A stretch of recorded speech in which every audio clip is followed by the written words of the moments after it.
I'll show you my team. Look at my team.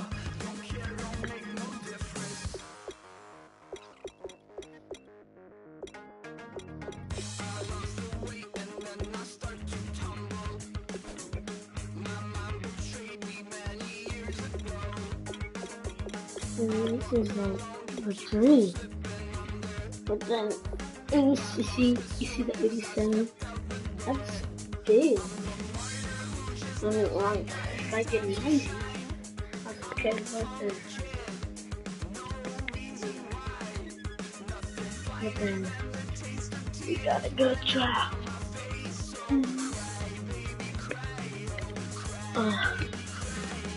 What's the money? Oh. Travis is Trent and IMF.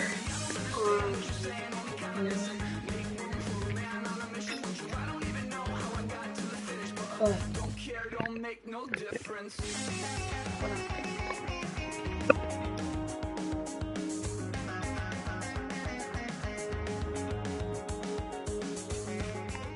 Sleeping so loud.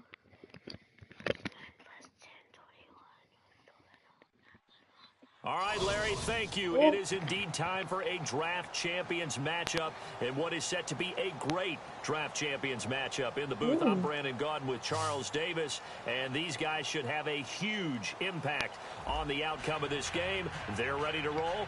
We're ready to roll. Let's roll. And it's the birth of a new club as we're underway in Draft Champions.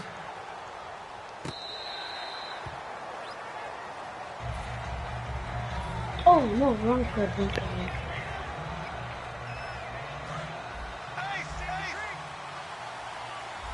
And the D-line pinching together must be expecting the run.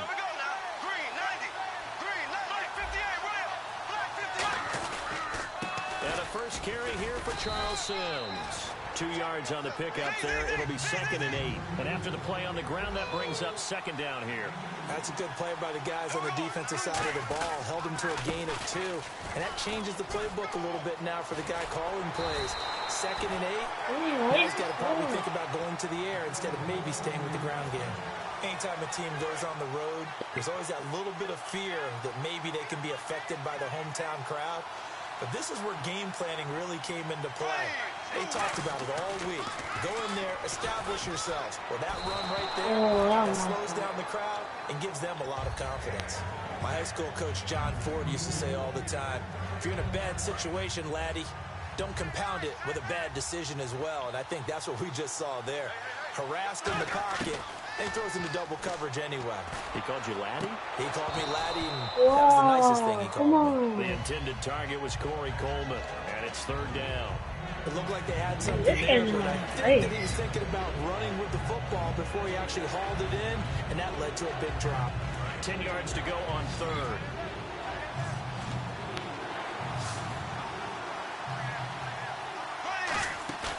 Off the play fake, Bradford. And this time he's got the hook up. It's complete. And he gets this one across midfield for the first down to the 46. So much goes into a successful play, doesn't it? How about that play action there? Freezing the defense just enough to spring the tight end free downfield for the completion.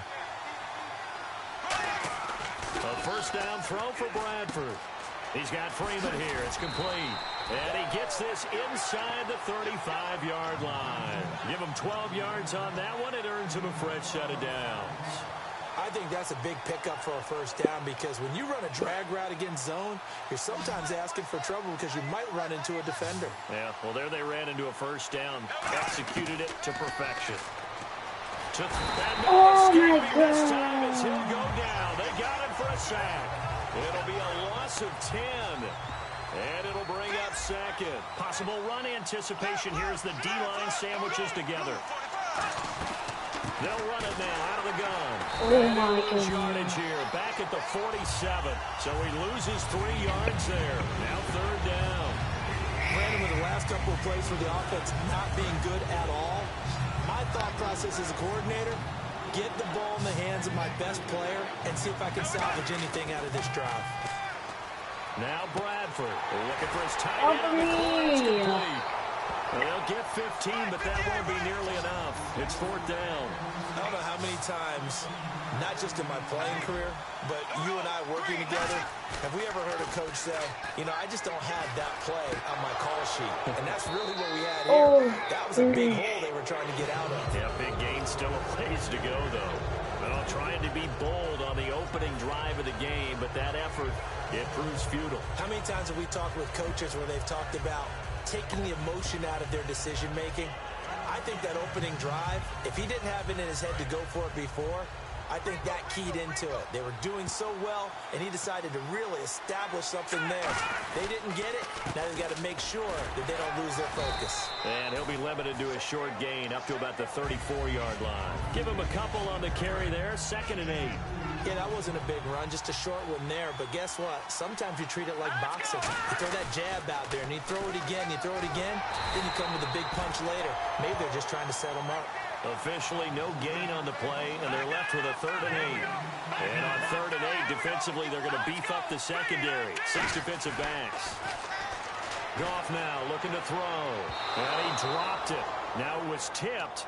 Altered the ball a little bit, but he dropped it. And now 4th down.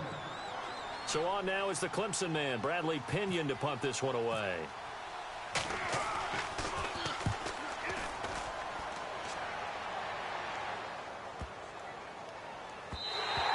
And this one hits at the 1, continues on into the end zone for a touchback.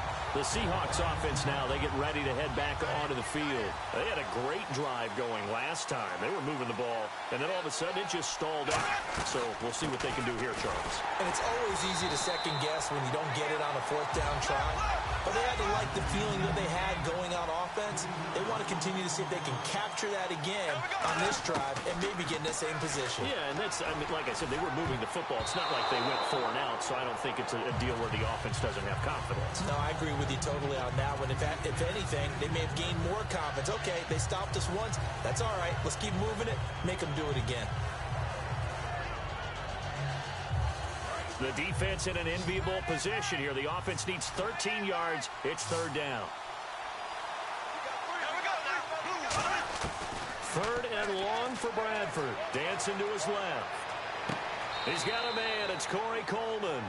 They do get 12, but they'll be marked short. And that leads to a 4th down. And another thing that makes the comeback route really effective is that oftentimes after you've made the initial move, receivers breaking away from the defensive back, and that makes it a really tough play to defend. A nice chunk of yardage picked up there.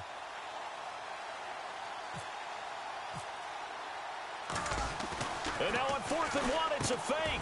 And a quick throw here, that's complete. And the fake will work. He's going to have a 1st down. Alongside my broadcast partner, Charles Davis, Brandon Gaudin hits the Seahawks with a football to begin quarter number 2. And they've got it here with a 1st down.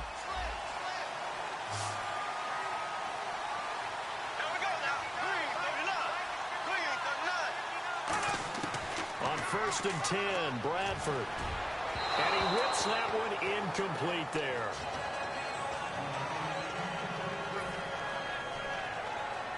So the incomplete pass brings up 2nd down. Shift together here from the D-line. A 2nd down throw for Bradford. Gets it off to Freeman. That one goes for 36 yards. Trying to defend a drag route is really tough because you don't want to jump a route that's shorter or underneath as the drag route is too quickly, because oftentimes they want to run that route and then hit over the top of you for bigger yardage. So if you can chip off the timing of the receiver. And he is in for the Seattle touchdown. Their dangerous wide receiver from 19 yards away. And the Seahawks are able to strike for 6. As a former DB, you might not like to see that, but from a wide receiver's perspective, those are the plays they dream of. Correct on both counts, all right? Because once he took off, I mean, let's face it, that should have been done in Big Sky Country. Aren't any speed limits out there? And off he went. Glad I wasn't the one trying to chase him. And that'll carry over the back line of the end zone for a touchback. Here comes the Colts offense now as they make their way onto the field. And the last drive, their first drive, 3 and out.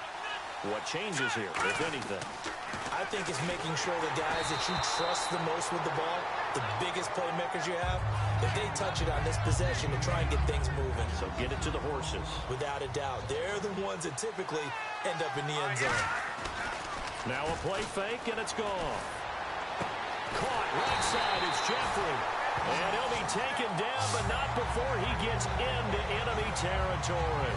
And now a first down following that long gain. When I watched Jared Goff on tape at Cal, I saw a guy who wasn't just a dart thrower. You know, a lot of people said, he's perfect for the West Coast offense. I always thought he could do a little bit more, and that was the reason why. He can push it downfield. He has a good, strong arm.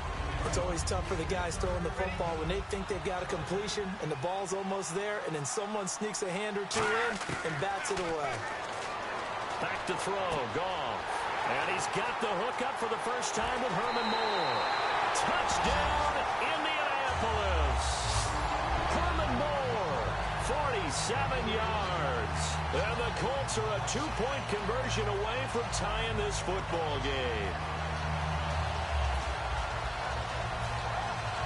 So they're going to go for 2.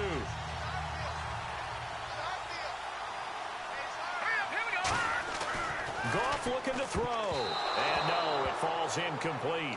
So the 2-point conversion, no good. I know it's still just the first half, but we'll see if that 2 points looms large later. I would have kicked it. And I know that they were trying to equal the score, but sometimes you kind of get seduced into that. It's the first half. Kick the extra point and continue to play so you don't have to chase points later. Here come the Seahawks now, set to take over on offense. And that recipe on their last drive that resulted in a touchdown looked pretty good, so they'll be hoping to do that once more. And it takes me back to when we sat with the offensive coordinator and the head coach. They felt pretty good about their game plan and thought there were some holes in the defense, and they exploited them the last time out. Let's see if they can come back and put together a similar drive. And we'll see if they can do just that. And it's a short one here, complete to the tight end. That catch good for only a yard, and it'll be 3rd down. I know exactly what's going to be said about that play from the defensive perspective. What's that? That's why I tell all you guys we need more than one tackler to the ball. He broke the first tackle. Luckily enough, there are more people there to get him down. Now Bradford, and he's got his man on the out route. They give him 14 yards that time and a fresh set of downs. And the D-line pinching together must be expecting the run. I don't care how many times we see it. I still get a kick out of watching quarterbacks and receivers do the pass tree in pregame warm-up. But I always remember that when we go to practices, we see that after practices as well. They really tune it up, don't they? They tune it up. They know why they do it for these situations. First down. And they build that trust, and that's why they're able to find him in this type of a situation.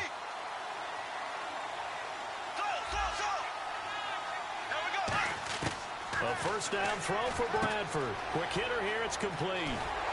And he gets this inside the 35-yard line. A good gain of 14 there, and it moves the chains. Looking to speed things up here, going with some tempo. Good throw, good catch, but I really like the route. The drag and being able to run away from defenders. Hard to stick with them for that long. Yeah, better against man than zone, or... Better against man, because now you're running away from someone, and you're not running into a defensive player in another zone. They go play action here on first down. And he takes a shot on the release as this will be incomplete. He was looking for Jack Doyle that time. That'll bring up 2nd down. Not too many things get to a quarterback of this magnitude, but I think it's safe to say that pressure can get to any quarterback. And he's obviously... And he will score! Touchdown, Seattle! Their big-bodied receiver. A 12-yard touchdown grab. And the Seahawks add on to their lead. The catch and the touchdown, they were the end result of a terrific route run by the receiver. Bradford going to throw for it. A dump off to Sims. And he is into the end zone to bump the lead up 2 more. The kickoff team on the field now as they will send this one away. This is taken about 7 yards deep. And no run back here. This will be a touchback, and it comes out to the 25-yard line. The Colts now, their offense works their way back onto the field. And they're going to need another score. Got one last time, but still down here. When you're playing catch-up, every possession becomes crucial, doesn't it? It's vital. Get back out on the field, punch in the end zone again. They know it's not easy, but what they do have going for them, they did score the last time. They think they've got a good formula working. And what about the defense? Well, now you're just saying to yourself, okay, we gave up a score last time. What adjustments do we need to make to slow them down now and get the ball back for our own offense? Is it more pressure? Is it more zone? What do they have to do? They're trying to figure that out themselves. We'll see if they can figure that out right here. A gain of 32 that time. So after that big play, let's see if they can catch their defense maybe on their heels. And now they're in the hurry-up. They'll run it now out of the gun. And he'll take it inside the 40 to the 39-yard line. A gain of 3, second down. But I think we know by now that every run is not going to be broken and get all the way to the end zone. But these short ones still have their value. You can still set up your play action and throw the football. You control the clock. And he takes this one in for a Colts touchdown. Ty Montgomery, 39 yards. And the Colts have got it back to a one-score game. I think everyone in the league talks about finishing, don't they? Doesn't matter whether it's a quarter, a half, a game, a series, whatever. But they're finishing the first half in fine style, putting that one in the end zone. They did, and they didn't leave much time on the clock either. Well done. This is taken at his 4. And he'll make it across the 20 as his guys will set up shop at the 23-yard line. The Seattle now ready to march out of the field. And with time quickly fading here in the second quarter, not sure how aggressively, offensively they want to play this. I think we'll find out just how much they trust their guys in this situation if they decide to take a shot. Even in today's NFL, when we think of the tight end position now as really a glorified wide receiver, we're still asking a lot of those guys. They have to block as well, and every now and then, they don't come down with the football. And incomplete. I wouldn't be shocked at all right now if there's a look of surprise on the big fella's face because he had the route that he wanted, running the corner, and usually he's able to use his body and catch the football, but a really nice play by the defenders, able to knock it around. On third down, Bradford. And he's going to find his man out of the backfield. That's complete. Now whistles come in. We're going to get a timeout here by the offense. It's just their first, so they'll have 2 remaining here before we get to halftime. 1 receiver left, 3 to the right. Bradford to throw it. That'll be incomplete as the clock will stop with 14 seconds remaining. And that one was knocked away, and I think the defender's going to be a little upset with themselves. They made the play on the football, but that one felt like a forced pass by the quarterback. Thought he had someone open. He really wasn't. Maybe an example of having too much confidence in his receiver that no matter what, I'm going to throw it to him. And that was a play made by the defense. Now hold everything here. We're going to get a timeout by the offense.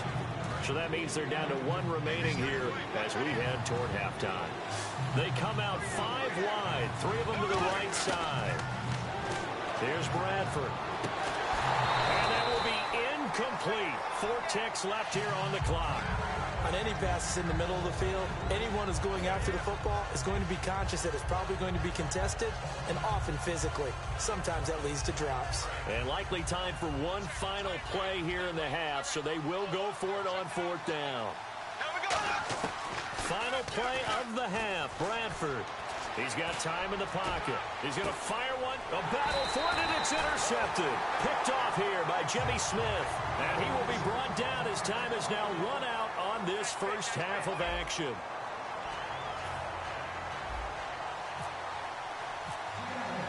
Both teams appear ready for the fight ahead, and we resume action here in quarter number 3. And this will not be returnable. It's out of the back of the end zone for a touchback. Out come the Colts. They'll have it first here to start quarter number 3. Last time they were out, they scored. Still trailing here, though, so some work to do. But it's okay in terms of mindset. Because they scored the last time, they're not quite as worried about being down on the scoreboard because now their confidence is a little bit higher. They feel like they've got something going, and they feel like they can attack again and put more points on the board. Are you scoreboard watching if you're the offense, or are you just focused on this drive? We wouldn't be telling the truth if we said that they didn't scoreboard watch. Everyone does it to some extent, but you've got to set it aside right now and just focus on this series. That'll take care of the scoreboard if they punch it into the end zone. And it looks like we've got a dime set here defensively. 6 DBs in the game. Back to throw. Gone. And that one goes incomplete on the drop. That's one he definitely normally catches. 4th down. Here's Bradley Pena now. On for his second punt. He'd take a repeat of his first. He gets this one away, and boy, it's another boomer. That's taken on the 25. And 9 yards there on the return. Possession will switch hands. 1st and 10. A look at the offense now here, coming back out on the road for their first possession of the second half. They have the lead here. Well, we talk a lot about pregame speeches. What are halftime speeches like? For the most part, not nearly as emotional. They're a lot more clinical. Every now and then, though, they'll get after you if they think they need to light a fire. But in this case, let's go into the virtual locker room, because here's what I think happened. They got in there and they said, listen, let's take control right away. Defense, we got the lead. Defense, don't give up any points. Turn the ball back over to the offense and let them go down and score and give us more of a cushion in the game. Check so far. Defense. In a double coverage, and it's intercepted. That's a video.